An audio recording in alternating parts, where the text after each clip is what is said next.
हिंदी में यूपीएससी की तैयारी से संबंधित प्रोग्राम्स को देखने के लिए सब्सक्राइब करें स्टडी IQ-IAS हिंदी।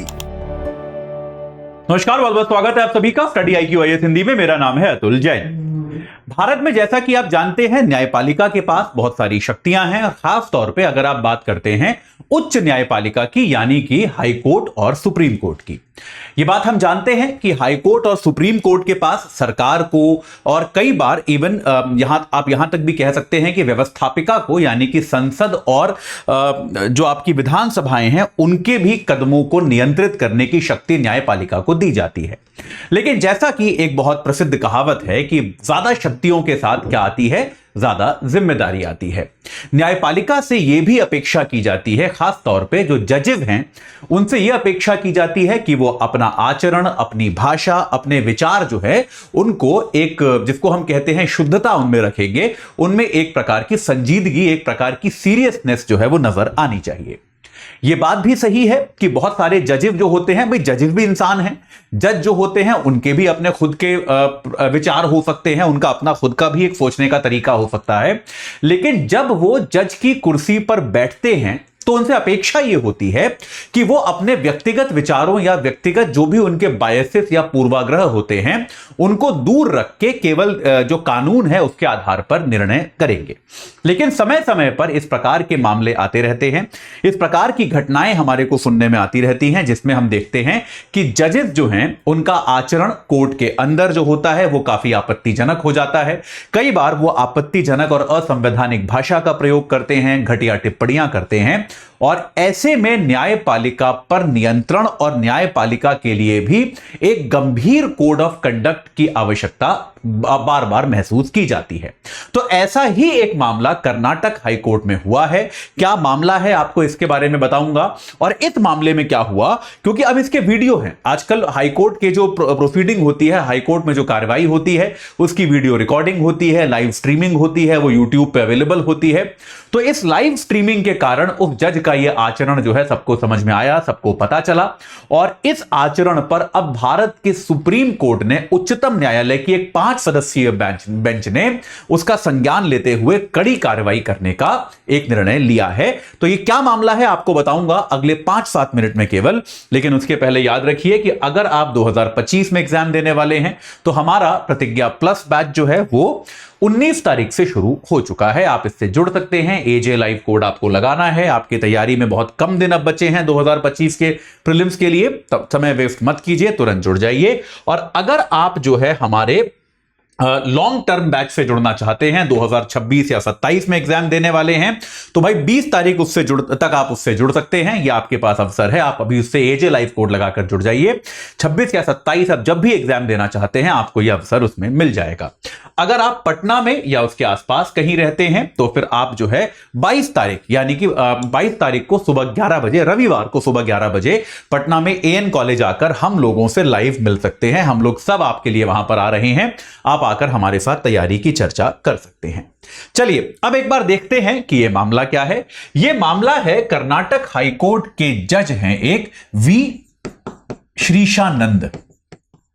ये जस्टिस हैं वी श्रीशानंद, और ये कर्नाटक हाईकोर्ट के जज हैं। और हाल ही में इनके 2 वीडियोस बड़े चर्चित हुए। ऐसी घटना एक बार नहीं हुई श्रीशानंद साहब के साथ, ऐसी 2 घटनाएं हुई जिसने इनके आचरण पर एक सवालिया निशान लगा दिया। पहली घटना क्या थी, एक मामले की सुनवाई में इन्होंने क्या कहा कि बेंगलोर शहर जो है, बेंगलोर शहर के जो मुस्लिम बहुल इलाके हैं, भाई हर शहर में ऐसे इलाके हैं जहां पर मुस्लिम समुदाय ज्यादा रहता है, तो बेंगलोर शहर के जो मुस्लिम बहुल इलाके हैं उन इलाकों को जस्टिस श्रीशानंद ने पाकिस्तान कहकर संबोधित किया। अब यह बात हम लोग जानते हैं, हम में से ज्यादातर लोग इस बात को जानते हैं कि भारत के बहुत सारे शहरों में मुस्लिम बहुल इलाके हैं, और आम तौर पे आप देखेंगे कि ये जो है एक स्लर के तौर पे, एक अपमानजनक टिप्पणी के तौर पे उन इलाकों को पाकिस्तान बोलना एक आम प्रक्रिया है। एक समाजशास्त्री हैं, सोशियोलॉजिस्ट हैं, दीपक मेहता। अगर आप उनका काम पढ़ेंगे तो दीपक मेहता नाम के एक समाजशास्त्री हैं, उन्होंने इस पर लिखा है कि किस तरह से मुंबई का जो धारावी क्षेत्र है वहां पर जो मुस्लिम बहुल झुग्गियां हैं उस इलाके को पाकिस्तान बुलाया जाता है और इसके जरिए उसको एक अलग पहचान देने की कोशिश की जाती है। लेकिन ये क्या है, ये एक स्लर है। स्लर क्या होती है? अपमानजनक टिप्पणी होती है। अपमानजनक टिप्पणी लोग करते हैं, वो भी गलत है, अपमानजनक है, नहीं की जानी चाहिए, लेकिन चलिए उसको आप एक बार को स्वीकार कर सकते हैं। एक हाई कोर्ट का जज अपने निर्णय सुनाते हुए जब एक मुस्लिम बहुल इलाके को पाकिस्तान कहता है तो यह उसके आचरण पर गंभीर सवाल उठाता है।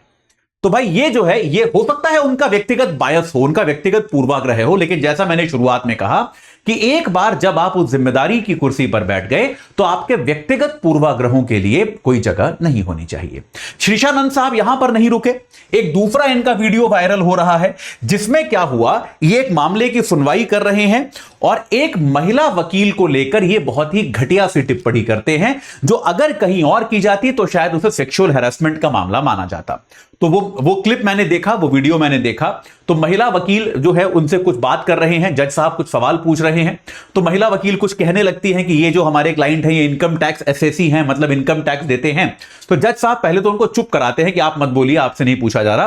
फिर ये बोलते हैं आप उनके बारे में इतना कैसे जानते हैं। उसके आगे जज साहब ये कहते हैं, सुनिए जज साहब के शब्द सुनिए, कि आप अपने क्लाइंट के बारे में बहुत कुछ जानते हैं, फिर तो आप कल को हमें आके अपने क्लाइंट के अंडरवेयर का रंग भी बता देंगे।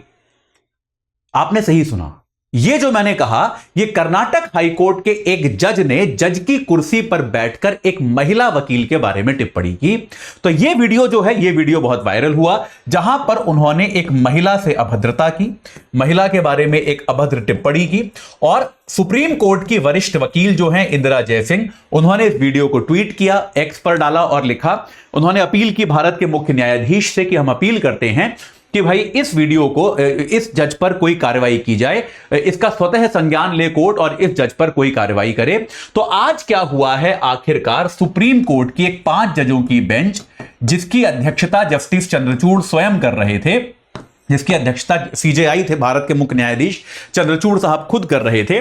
चंद्रचूड़ साहब ने क्या किया है, भारत सरकार से कहा है, भारत सरकार के जो 2 प्रमुख लॉ अधिकारी होते हैं, वेंकट रमानी साहब जो हमारे अटॉर्नी जनरल हैं और तुषार मेहता साहब जो हमारे सॉलिसिटर जनरल हैं, उन्होंने कहा है कि आप कर्नाटक हाईकोर्ट के चीफ जस्टिस से बात करें, आप कर्नाटक हाईकोर्ट के जो चीफ जस्टिस हैं उनकी आप मदद लें और इस मामले पर आप एक जवाब फाइल करें। 2 दिन के अंदर सुप्रीम कोर्ट ने इस मामले की रिपोर्ट मांगी है। रिपोर्ट के लिए केवल 2 दिन का समय दिया है कि इस पूरे मामले की रिपोर्ट प्रदान की जाए और अब इस रिपोर्ट पे क्या कार्रवाई होगी यह स्पष्ट नहीं है, क्योंकि याद रखिए भारत में हाईकोर्ट के जजेस को हटाना जो होता है वो संसद के हाथ में होता है, बहुत आसान नहीं है। जैसे बाकी नौकरियों में आपको दंडित किया जा सकता है, निलंबित किया जा सकता है, हायर जुडिशरी में इस तरह के कदम आसानी से नहीं उठाए जा सकते, लेकिन तब भी सुप्रीम कोर्ट इनका तबादला करने का निर्णय ले सकता है, सुप्रीम कोर्ट इनसे काम हटा सकता है। तो सुप्रीम कोर्ट ने कहा कि 2 दिन के अंदर यह रिपोर्ट हमारे यहां फाइल की जाए और सुप्रीम कोर्ट ने साथ के साथ यह भी कहा कि जजों को और ज्यादा सतर्क रहने की आवश्यकता है, क्योंकि अब उनके सारे प्रोसीडिंग जो है वो लाइव होते हैं, उनके वीडियो आ जाते हैं। तो यह हालांकि बड़ी आपत्तिजनक बात है, अगर वीडियो ना भी आ रहे हो तो भी यार जो जज है उनको सतर्क रहना चाहिए। इस प्रकार के विचार अगर आप एक जज की कुर्सी पर बैठकर बोलेंगे तो फिर निश्चित तौर पे आपका सम्मान या पूरी न्यायपालिका का जो सम्मान है वो घटता है। साथ के साथ सुप्रीम कोर्ट ने यह भी कहा कि हम इसके लिए एक कोड ऑफ कंडक्ट बनाएंगे, एक आचार संहिता बनाएंगे कि जजेस को भाई किस तरह की भाषा, किस तरह के विचारों का प्रयोग करना चाहिए, एक ऐसी आचार संहिता का निर्माण हम करेंगे। हालांकि याद रखिएगा कि 2009 में सुप्रीम कोर्ट ने जजेस के लिए एक एथिक्स कोड बनाया हुआ है, एक एथिक्स का कोड जजेस के लिए है जो सुप्रीम कोर्ट ने बनाया हुआ है, लेकिन सुप्रीम कोर्ट ने कहा कि एक दूसरी आचार संहिता जो है जजेस के आचरण के लिए हम बनाएंगे। तो अभी देखते हैं यहां पर क्या जवाब आता है और सुप्रीम कोर्ट जो है किस तरह की कार्रवाई जो है जस्टिस श्रीशानंद पर करती है। लेकिन यह बात सही है कि भाई न्यायपालिका में अनुशासनहीनता, यह और कुछ नहीं अनुशासनहीनता है कि भाई तो हर नौकरी में अनुशासनहीन लोग होते हैं, उनसे निपटने के तरीके होने चाहिए। न्यायपालिका में भी अनुशासनहीनता से निपटने का कोई तरीका सोचा जाना चाहिए। अभी के लिए इतना ही, इसमें नया कुछ होगा तो मैं आपको बताऊंगा। जाते जाते फिर बता दूं तीनों चीजें आपको। पटना एएन कॉलेज 22 तारीख सुबह 11 बजे लाइव मिलना है तो आ जाइए, पटना या आसपास कहीं रहते हैं। रजिस्ट्रेशन फॉर्म का लिंक आपको डिस्क्रिप्शन बॉक्स में मिलेगा। वहां पे आप रजिस्ट्रेशन फॉर्म भर सकते हैं ताकि आपको कोई दिक्कत ना हो। 2025 में एग्जाम दे रहे हैं। प्रतिज्ञा प्लस बैच 19 तारीख से शुरू हुआ है। एजे लाइव कोड लगाकर तुरंत जुड़ जाइए। 2026 और 27 में एग्जाम दे रहे हैं तो लॉन्ग टर्म बैच जो है उससे जुड़ने का समय हो रहा है खत्म। इससे भी आप एजे लाइव कोड लगाकर जुड़ सकते हैं। अपने लिए सही बैच चुनिए और अपनी तैयारी को सही आकार प्रदान कीजिए। इस चर्चा से जुड़ने के लिए आप सभी का बहुत बहुत धन्यवाद। हिंदी में यूपीएससी की तैयारी से संबंधित प्रोग्राम्स को देखने के लिए सब्सक्राइब करें स्टडी IQ IAS हिंदी।